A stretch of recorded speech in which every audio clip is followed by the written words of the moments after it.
안녕하세요. 담담한 라디오입니다. 오늘 우리가 함께 나눌 이야기는 문득 이유를 알 수 없는 미움이나 날선 경계심을 마주했을 때 필요한 마음가짐에 대한 지혜입니다. 어떻게 하면 그 마음을 다독이고 흔들리지 않을 수 있을까요? 2300년 전 맹자가 내놓았던 명쾌한 해답.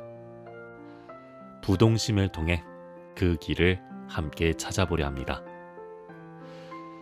살다 보면, 특히 사회생활을 하다 보면 누구나 한 번쯤은 이런 순간을 마주하곤 합니다. 내가 특별히 잘못한 것도 없는 것 같은데 누군가 나를 유독 경계하거나 불편하게 대하는 상황 말이에요. 이런 경우 말 한마디 건네는 것도 조심스러워지고 혹시나 자리를 비우면 내 뒷말이 들려오는 건 아닐까 마음을 졸이며 소외감을 느끼기도 합니다.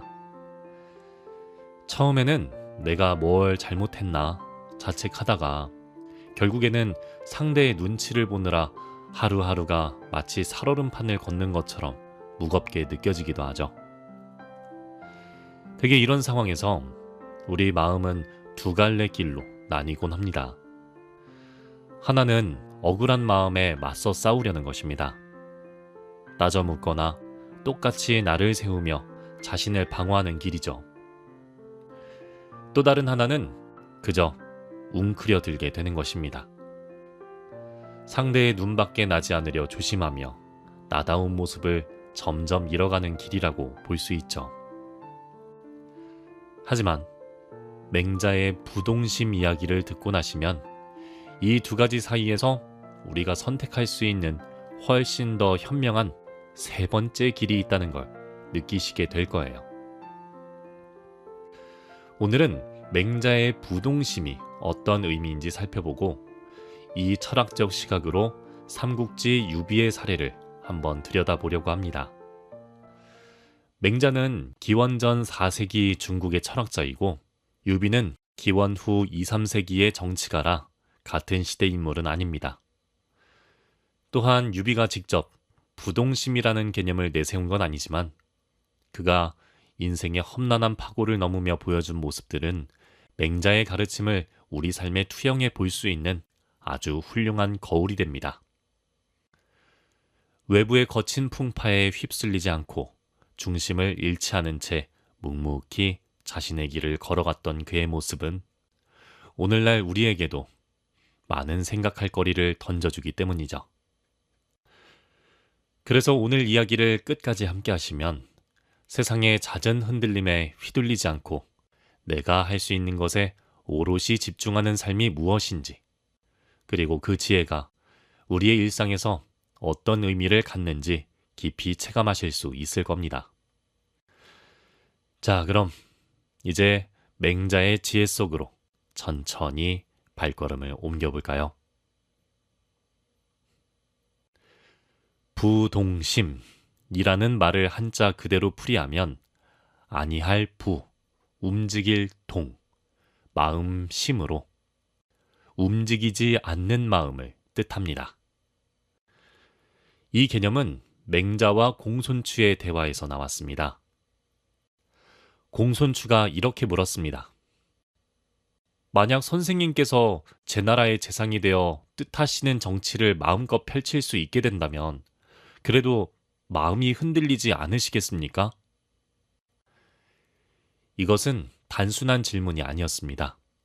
권력, 명예, 부와 같이 사람이 가장 원하는 것들을 한꺼번에 얻게 되더라도 마음이 흔들리지 않겠냐는 것이었습니다. 맹자는 이렇게 답했습니다. 아니다. 나는 40살이 되었으니 마음이 흔들리지 않게 되었다. 라고 말이죠. 맹자는 이 부동심이 어디에서 오는지도 설명했습니다. 나를 미워하는 사람이 있을 때 우리가 흔들리는 가장 큰 이유는 무엇일까요? 많은 경우 그 사람의 시선이 혹시 맞는 것은 아닐까 하는 불안 때문입니다. 내가 정말 문제가 있는 건 아닐까? 저 사람이 나를 싫어하는 이유가 맞는 게 아닐까? 하고 말이죠. 맹자는 말합니다. 스스로 돌이켜봐서 부끄러움이 없다면 그 흔들림은 필요가 없다고 말이죠. 따라서 부동심은 자기 자신에 대한 신뢰에서 시작합니다. 여기서 한 가지 오해를 짚고 넘어가야 합니다. 부동심은 감정 자체가 사라지는 상태를 말하는 것이 아닙니다. 즉, 두려움도, 불안도, 분노도 느끼지 않게 되는 것이 아닙니다. 맹자가 말한 부동심이란 외부에서 어떤 일이 일어나더라도 누군가 나를 흔들려 해도 그것이 내 마음의 중심을 움직이지 못하게 하는 것. 감정을 느끼면서도 그 감정에 삼켜지지 않는 것을 말합니다. 나를 미워하는 사람 앞에서 아무 감정도 느끼지 않는 철인이 되는 것. 사실 이건 불가능합니다. 부동심은 그 감정을 느끼면서도 그 감정이 나를 지배하지 못하게 하는 것이 핵심입니다. 흔들리는 느낌을 받으면서도 그 흔들림에 따라 나의 행동이 바뀌지 않는 것이죠. 이제 우리의 시선을 역사 속 인물, 삼국지의 유비에게로 옮겨보겠습니다. 유비는 촉한의 황제이자 관우, 장미와 의형제를 맺고 제갈량을 삼고초려로 모셔온 위대한 군주로 알려져 있지만 그 화려한 수식어 뒤에 숨겨진 그의 진짜 삶은 그리 순탄치 않았습니다. 젊은 시절 돗자리를 짜며 생계를 이어가던 그는 전쟁터에 본격적으로 뛰어든 이후에도 오랜 세월 패배의 연속을 겪어야 했습니다. 조조에게 쫓기고 여포에게 서주를 빼앗기며 이 세력 저 세력 사이를 전전하던 고달픈 시절이 있었죠. 그런데 이 시기 유비가 보여준 행보를 맹자가 말한 부동심의 관점에서 다시 해석해보면 오늘날 우리에게 아주 흥미로운 지혜를 건네줍니다. 서주를 잃고 갈 곳이 없던 유비는 조조에게 몸을 의탁하게 됩니다. 조조는 그를 후하게 대우했지만 조조의 참모 정욱은 유비를 두고 훗날 큰 화근이 될 영웅의 자질이 있으니 서둘러 제거해야 한다고 경계했죠. 맹자의 언어로 빌려 표현하자면 이는 유비의 마음을 뒤흔드는 아주 강력한 외부의 압력이 가해진 순간이었을 겁니다. 마치 사회생활을 하다가 누군가가 상사에게 나를 겨냥해 저 사람은 문제가 있으니 내보내야 합니다 라고 말하고 다니는 참으로 숨막히고 억울한 상황과도 같죠. 그 긴박한 순간 분노와 두려움이 요동쳤을 테지만 유비는 부동심의 지혜를 발휘하듯 행동했습니다. 삼국지 연의에서는 유비가 이때 텃밭을 가꾸며 자신의 뜻을 숨기는 모습으로 그려집니다. 천하를 논하던 영웅이 텃밭에서 소일하며 평범한 농부처럼 몸을 낮춘 것이죠. 이는 나를 경계하는 이들과 소모적인 싸움을 벌이는 대신 흔들림 없이 내면의 중심을 지키는 단단한 태도였습니다. 또 다른 유명한 일화 중 하나로 삼국지 연의에서는 조조가 유비를 단둘이 식사에 초대해 천하의 영웅은 그대와 나뿐이요 라며 속내를 떠보는 순간이 있습니다. 만약 유비가 그 말에 덥석 반응하며 자신의 야망을 드러냈다면 그는 즉시 제거 대상이 되었을 겁니다. 하지만 바로 그때 마침 천둥이 쳤고 유비는 놀란 척 젓가락을 떨어뜨리며 천둥 소리에 그만 놀랐습니다 라고 넘겨버렸죠.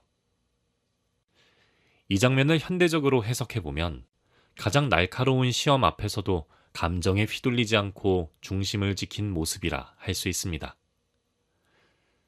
그의 처세는 외부의 도발이 내 마음의 중심을 흔들지 못하게 하는 부동심의 경지와 참으로 닮아 있습니다. 감정은 느끼되 그 감정에 휩쓸려 행동하지 않는 것. 누군가 나를 흔들려 해도 묵묵히 나의 밭을 일구는 것. 이것이 바로 우리가 복잡한 사회생활 속에서 나를 지키며 살아갈 수 있는 아주 지혜로운 세 번째 길을 몸소 실천했다고 볼 수 있습니다. 유비의 사례를 좀 더 자세히 들여다보겠습니다. 유비가 본격적으로 세력을 일으킨 184년 황건적의 난부터 촉한의 황제로 즉위한 221년까지 그 37년이라는 긴 시간은 실로 엄청난 인내의 세월이었습니다. 패배와 이동, 그리고 타인의 밑에서 몸을 낮추어 의탁해야 했던 그 수많은 날 동안 유비를 향해 쏟아졌던 견제와 미움은 상상하기조차 어렵습니다. 하지만 유비는 그 모진 풍파 속에서도 무너지지 않았습니다. 흔들리는 마음을 다독이며 스스로의 중심을 꿋꿋하게 지켜냈기 때문입니다. 그는 자신을 미워하고 깎아내리려는 사람들에게 소중한 에너지를 낭비하지 않았습니다. 대신 그 힘을 사람의 마음을 얻고 귀한 인재를 알아보며 자신의 신념을 지키는 일에 오롯이 쏟아부었습니다. 매일의 작은 실천으로 묵묵히 자신의 일을 하며 버텨온 37년의 세월은 마침내 아무도 예상치 못했던 그 자리에 그를 우뚝 세워놓았습니다. 그리고 1800년이 지난 지금까지도 수많은 사람들에게 여전히 길을 묻게 하는 스승이자 마음을 얻는 법을 가르쳐주는 인생의 동반자로 남았습니다. 맹자가 일러준 스스로 돌아보아 의롭다면 비록 1000만 명이 앞을 막아서도 나는 당당히 나아가겠다는 가르침처럼 유비의 삶은 부동심이 무엇인지 우리에게 생생하게 보여줍니다. 물론 그가 직접 이 철학을 공부했는지는 알 수 없지만 외부의 소란함에 휘둘리지 않고 자신의 길을 걸어갔던 그의 행보는 우리에게 깊은 울림을 줍니다. 오늘 누군가의 시선 때문에 마음이 흔들리고 있다면 유비의 이 긴 걸음을 한번 떠올려 보세요. 나를 향한 미움조차 내 안의 단단함을 완성하는 과정으로 여기는 것. 그것이 바로 우리 인생을 빛나게 하는 부동심의 지혜일 테니까요. 그렇다면 2300년 전 맹자가 일러준 부동심이 오늘을 살아가는 우리에게 왜 이토록 절실하고 중요한 의미를 갖는 걸까요? 우선 부동심은 나를 흔들려는 사람에게 가장 강력한 대응이 되어줍니다. 나를 경계하거나 견제하는 사람은 대개 나의 반응을 원합니다. 내가 감정적으로 동요하거나 잔뜩 위축되거나 혹은 똑같이 나를 세워 싸우는 모습을 보고 싶어 하죠. 하지만 내가 그런 도발에 전혀 반응하지 않고 평온함을 유지한다면 어떨까요? 상대방은 나를 통제할 수 있는 힘을 잃습니다. 맹자의 부동심이 말하는 것도 같습니다. 외부의 힘이 내 마음의 중심을 움직이지 못하게 하는 것입니다. 유비가 정욱의 경계에도 조조 곁에서 몸을 낮추고 때를 기다리는 모습으로 묘사되는 것처럼 반응하지 않는 것이 가장 단단한 대응이 될 수 있습니다. 다음으로 부동심은 무엇보다 나 자신의 소중한 에너지를 지켜줍니다. 나를 미워하는 사람의 눈치를 살피고 그 사람의 의중을 분석하고 어떻게 대응할지 밤잠 설치며 고민하는 데는 엄청난 에너지가 소모됩니다. 정작 그 사람은 아무렇지도 않게 자신의 일상을 보내고 있는데 말이죠. 부동심은 이렇게 새어나가는 에너지의 낭비를 막아줍니다. 나를 흔들려는 사람에게 쏟던 그 귀한 마음과 에너지를 거두어 오롯이 내 일과 내 사람들에게 돌리는 것입니다. 유비가 37년이라는 긴 세월 동안 묵묵히 쌓아올린 그 힘이 결국 촉한이라는 역사를 만들었듯 우리의 부동심은 오늘 내 삶을 더 단단하게 채워줄 것입니다.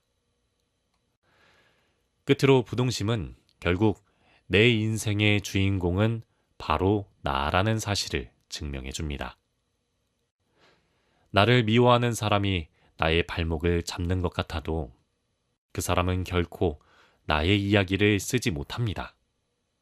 내 이야기는 오직 내가 씁니다. 앞서 말씀드렸듯이 맹자가 말했습니다. 스스로 떳떳하다면 10,000,000명이 막아서도 나아간다고. 그리고 유비가 증명했습니다.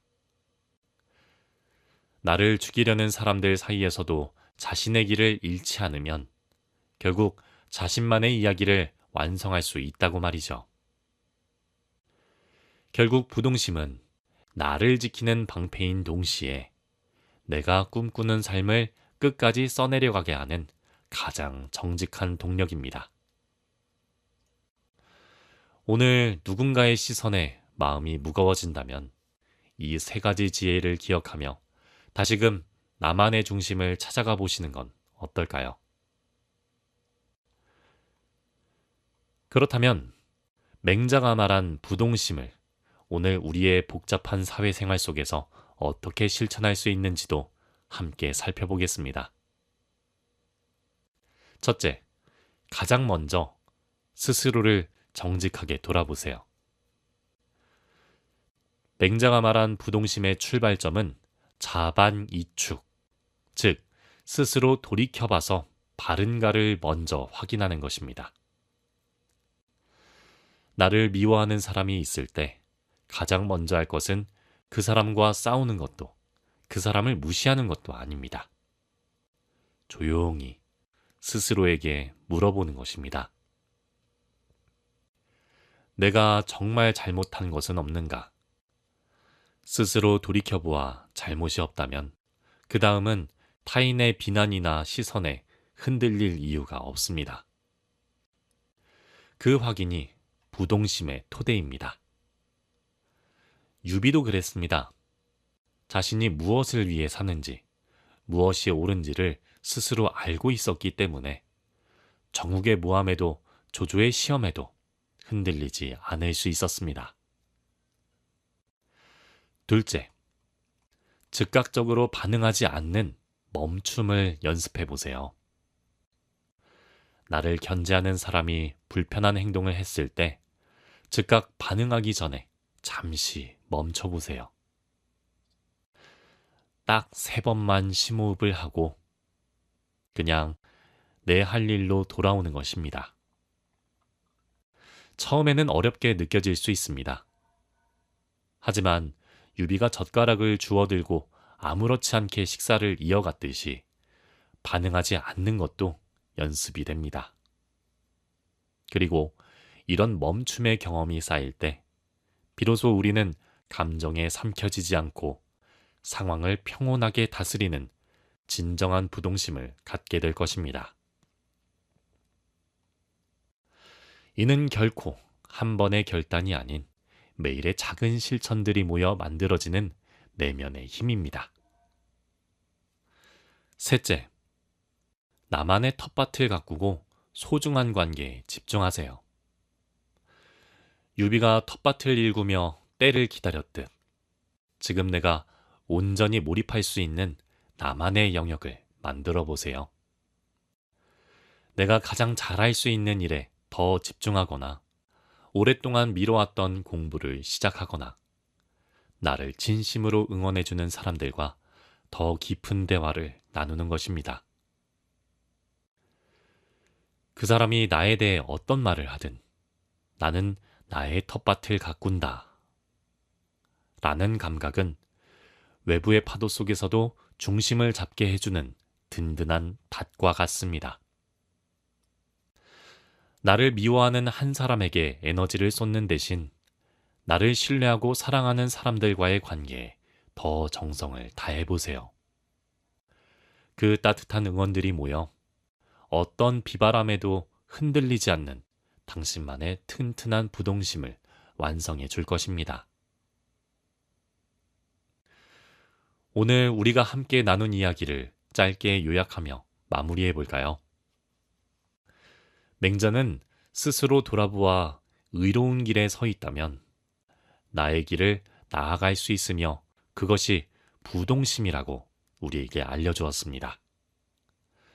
그리고 이 철학적 지혜를 삼국지 유비의 삶에 적용해보면 자신을 죽이려는 사람들 사이에서도 텃밭을 가꾸고 젓가락을 주워들고 채소에 물을 주며 외부의 어떠한 힘도 그의 마음의 중심을 움직이지 못한 부동심을 실천했고 그것이 결국 37년 후 아무도 예상하지 못했던 자리에 그를 세웠습니다. 그리고 한 가지 더 말씀드리고 싶은 것은 인생은 생각보다 짧다는 것입니다. 따라서 모든 고민에는 우리는 인지하지 못하지만 유통기한이 있습니다.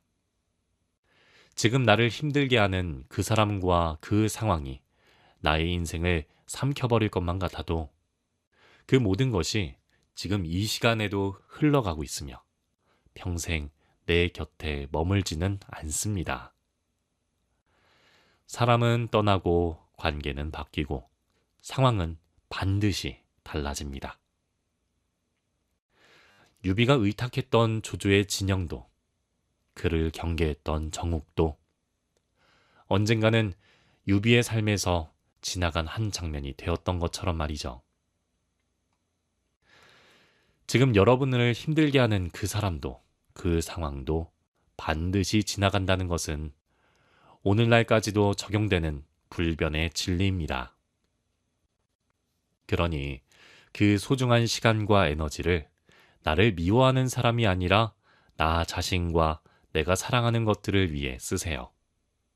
물론 어려운 일이겠지만 계속해서 우리에게 주어지는 크고 작은 선택지 중 나를 위하는 방향으로 시간과 에너지를 쓰는 것. 그것이 맹자가 2300년 전에 말한 부동심의 가장 깊은 의미입니다. 앞서 오늘부터 시작하실 수 있는 아주 작은 실천들을 나눠보았는데요. 이 또한 어렵게 느껴지신다면 오늘 하루를 마무리하며 스스로에게 딱 하나만 물어보세요. 나는 오늘 내 마음의 중심을 지켰는가? 혹은 지키려고 시도했는가? 그 물음 하나가 유비가 매일 텃밭에 나가 몸을 낮추던 그 작은 행위와 다르지 않습니다. 그리고 그 물음이 쌓여갈 때 어느 날 여러분은 알게 되실 겁니다. 나를 미워하는 사람이 더 이상 나를 그리고 나의 삶을 절대 흔들지 못한다는 것을요. 세상을 살아가며 언제 어디서 나를 미워하는 사람이 완전히 사라지지 않더라도 우리는 충분히 평온하고 단단한 삶을 만들어갈 수 있습니다. 스스로 마음에 거리낌이 없고 긍정적인 에너지를 쓰기 위해 힘쓴다면 맹자가 2300년 전에 말했듯이 유비가 긴 세월 자신의 길을 걸어갔듯이 여러분도 부동심의 지혜를 발휘하여 오직 자신에게 주어진 고귀한 삶을 허투루 낭비하지 않고 스스로의 이야기를 써나가실 수 있을 겁니다. 오늘 맹자의 부동심과 삼국지 유비의 이야기를 들으시면서 어떤 마음이 드셨나요? 혹시 일상에서 나를 미워하거나 견제하는 사람을 현명하게 다룬 여러분만의 방법이 있다면 댓글로 편하게 들려주세요. 여러분이 나누어 주시는 다양한 지혜가 지금 이 순간 비슷한 고민으로 힘들어하는 누군가에게 무엇보다 큰 위로가 될 테니까요. 혹시 지금 누군가의 미움 때문에 마음이 속상한 분이 계시다면 이 말만은 꼭 기억해 주세요. 타인의 날선 말은 당신이라는 사람의 고귀한 가치를 결코 가릴 수 없다는 것을요. 당신은 그저 지금처럼 묵묵히 스스로를 아끼며 당신만의 일들을 해나가시면 됩니다. 그렇게 묵묵히 쌓아 올린 시간들은 결코 헛되지 않습니다. 시간이 흐르면 사람과 상황은 자연스레 바뀌고 그 과정에서 단단하게 지켜낸 당신의 마음은 인생을 살아갈 가장 든든한 밑거름이 될 거예요. 그 마음이 머지않아 당신만의 찬란한 계절을 피워낼 거라 믿습니다. 오늘의 이야기는 여기까지입니다. 저는 앞으로도 여러분의 소중한 의견들을 하나하나 귀하게 읽으며 시대를 초월한 역사와 고전의 깊은 지혜들을 더욱 쉽고 다정하게 풀어내어 여러분의 일상에 쉼표로 다시 찾아오겠습니다. 오늘도 참 고생 많으셨습니다. 구독과 좋아요는 이 공간을 여러분의 따스한 온기로 가득 채워주는 큰 힘이 됩니다. 지금까지 여러분의 든든한 휴식처 담담한 라디오였습니다. 감사합니다.